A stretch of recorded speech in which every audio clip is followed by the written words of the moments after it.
ہر والدین کے لیے یہ ایک سبق دے دیا کہ تم نے اپنی اولادوں کی تربیت اصلاح کیسے کرنا ہے۔ اللہ رب العزت نے سورۃ لقمان میں ارشاد فرمایا اعوذ باللہ من الشیطان الرجیم فَإِذْ قَالَ لُقْمَانُ لِأَبِيهِ وَهُوَ يَعِظُهُ يَا بُنَيَّ، حضرت لقمان رضی اللہ تعالیٰ عنہ نے اپنے بیٹے سے فرمایا کہ اس حال میں ان کو نصیحت کی کہ اے پیارے بیٹے، اے میرے پیارے بیٹے، لاڈلے بیٹے، یا بنیہ لا تشرک باللہ، سب سے پہلی بات یہ کی اے میرے پیارے بیٹے کہ اللہ کے ساتھ کسی کو شریک نہ ٹھہرانا، نہ اس کی ذات میں کوئی شریک ہے نہ اس کی صفات میں کوئی شریک ہے۔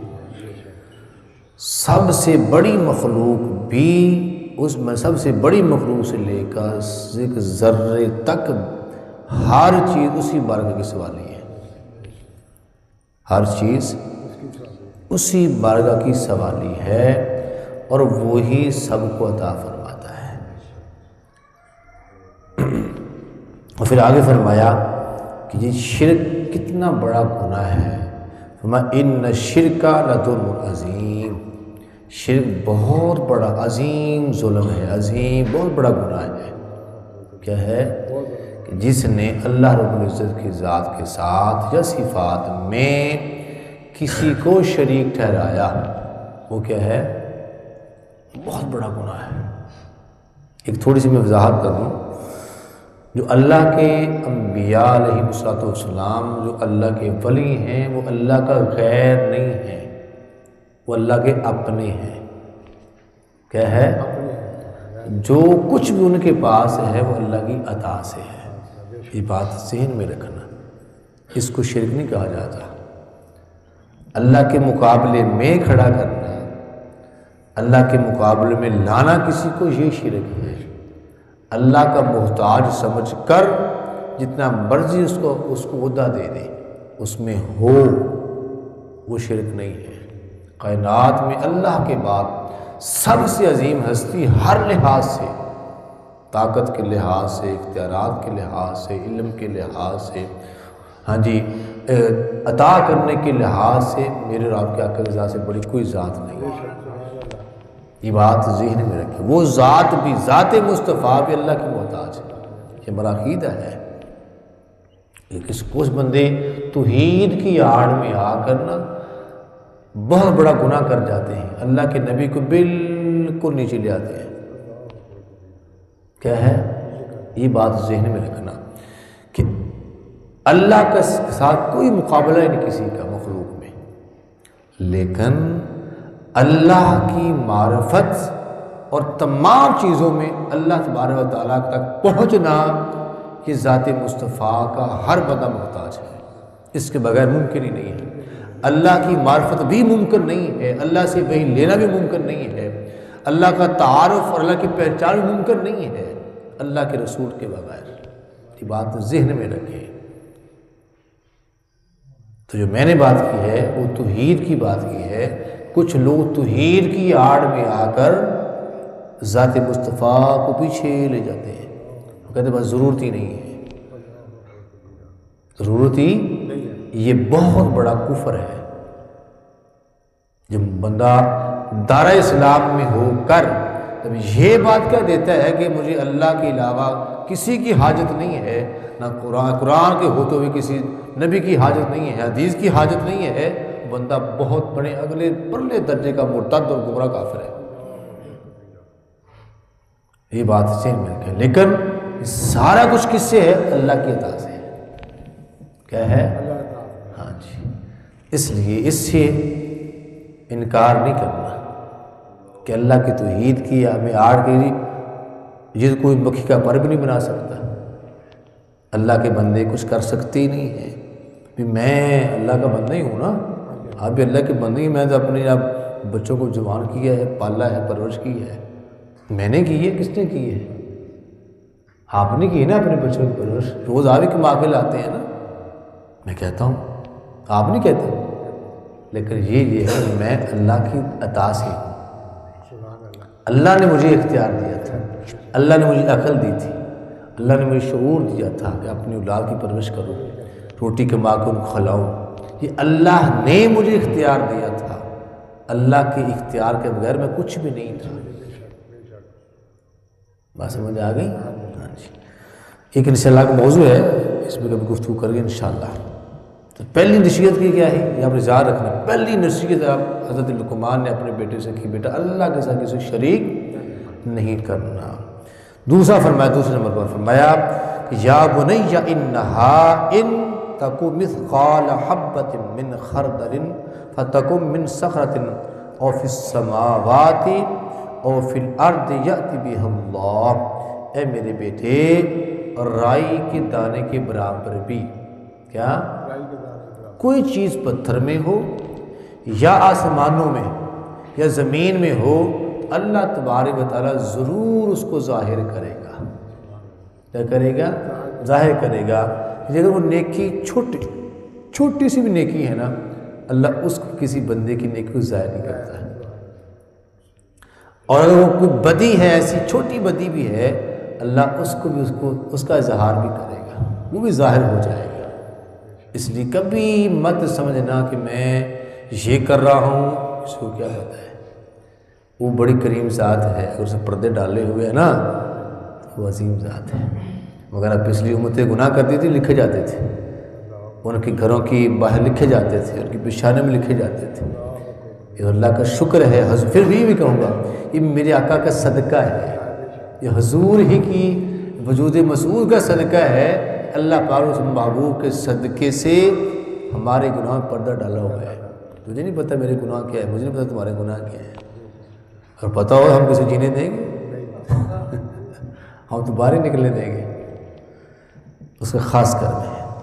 آگے فرمایا بسم اللہ ان اللہ لطیف خبیر، بے شک رب ذوالجلال مہربانی فرمانے والا ہے اور خبر رکھنے والا ہے۔ ساتھ یہی فرمایا کہ اگر وہ سارا کچھ کر سکتے ہیں نا، نیکی بھی ظاہر کرے گا اور بدی بھی ظاہر کرے گا، ساتھ تسلی بھی دی ہے، گھبرانا نہیں ہے، وہ بڑا مہربان بھی ہے۔ کیا ہے؟ ہاں مہربان ہے، جانا اسی کی طرف ہی ہے، معافی اسی سے مانگنی ہے، اور در مصطفیٰ سے ہوتے ہوئے۔ اور آگے فرمایا اس کے بعد تیسری بات فرمائی، کیا؟ یہ بات اس لیے سنا رہا ہوں کہ ہم بھی صاحب اولاد ہیں، اللہ نے بیٹے دیے نا، بیٹیاں دی ہیں، اولاد بڑی مانگتی ہے، اللہ بیٹے دے، اولاد دے، کچھ حقوق بھی ہیں، اللہ نے پوچھنا ہے، بڑا مانگتا سی بیٹے دے یا اللہ بیٹیاں دے، اولاد دے دے ہیں۔ جو میں نے کہا تھا دوں گا اور دی بھی تھی آپ کو، آپ نے کیا کیا ان کے لیے؟ لے کے مجھ سے چھوڑ دیا، پھر کھلا چھوڑ دیا، جہنم کی طرف جانے دیا تم نے انہیں۔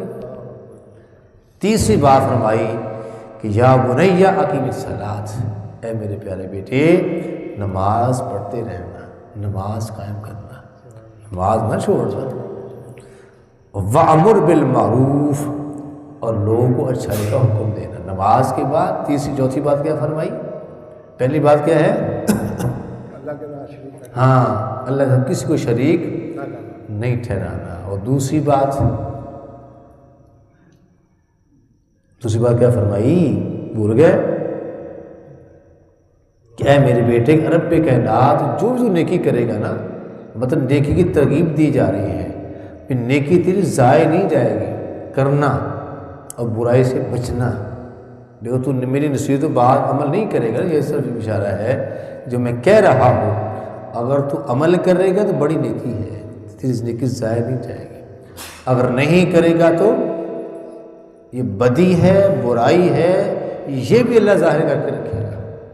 پھر فرمایا کہ خبیر ہے، وہ ہر کی خبر رکھتا ہے، وہ جہاں بھی ہو، وہ دل میں بغض لیے بیٹھا ہے اسی اللہ کے پیغمبروں کا، اللہ کے ولیوں کا، اللہ کے رسولوں کا، علماء کا، یہ ائمہ کا، خطباء کا، ازواج مطہرات کا، وہ اللہ خبر رکھتا ہے۔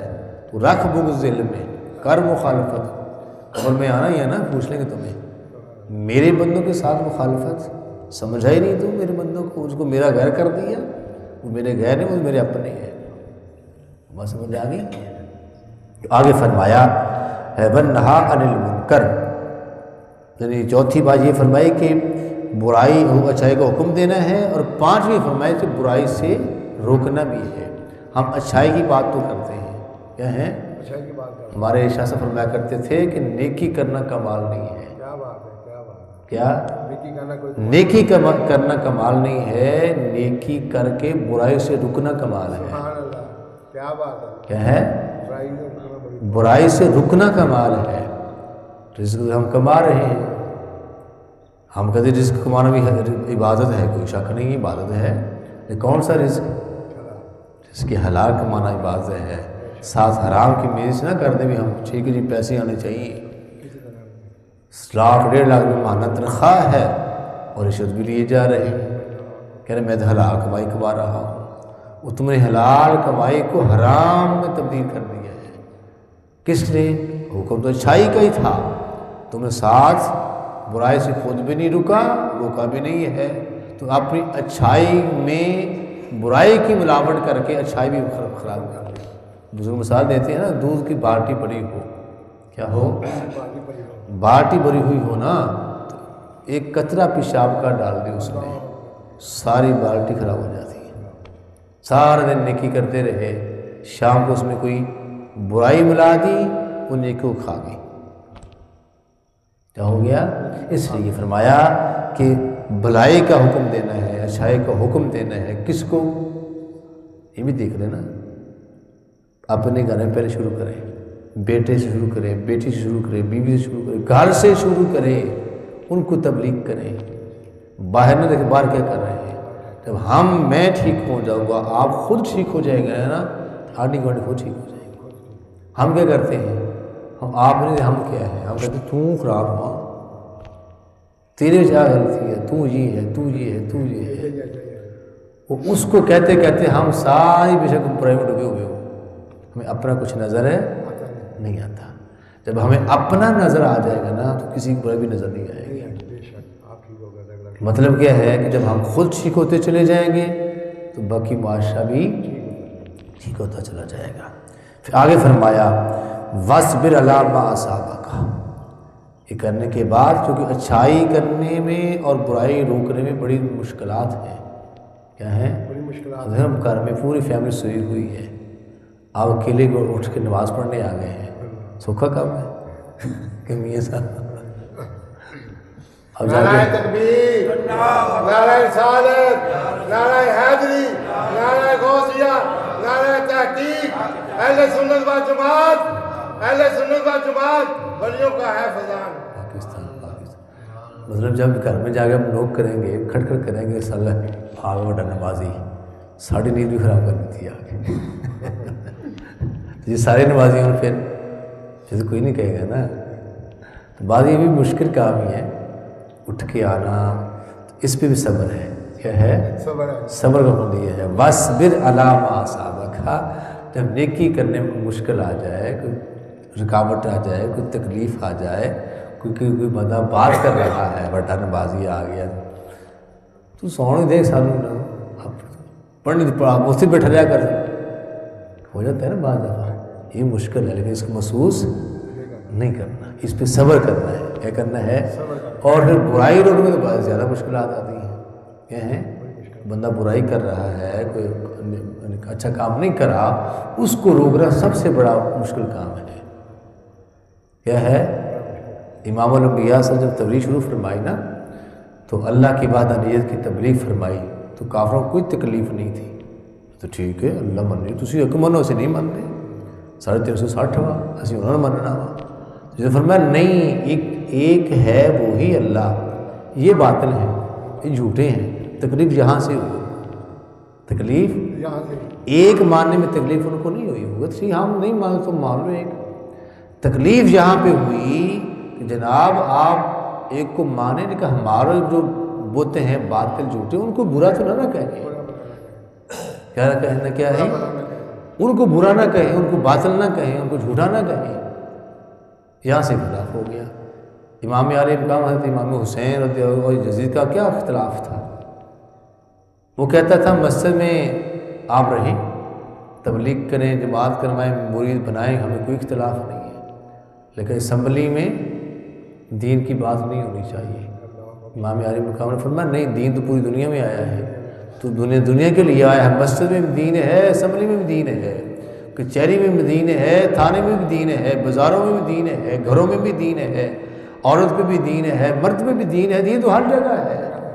تو مجھے بات کیا کرتا ہے؟ یہی سے جنگ شروع ہوگی۔ جنگ کہاں سے ہوگی؟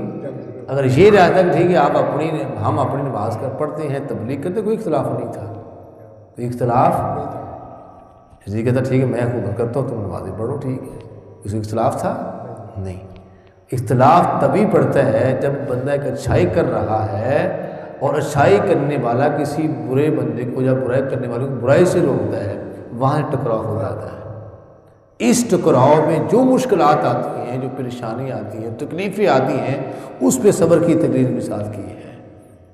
آگے اس کا فرمایا ان ذالک من عزم الامور، اقامت ویسے صبر والا بڑا حکم ہے۔ کیا فرمایا؟ کوئی معمولی بات نہیں ہے، یہ کوئی معمولی بات نہیں ہے کہ جب انسان جگر ٹولا دینے والی مصیبتیں آ جائیں، پریشانیاں آ جائیں، تکلیفیں آ جائیں، تو بندہ پھر صبر کرے۔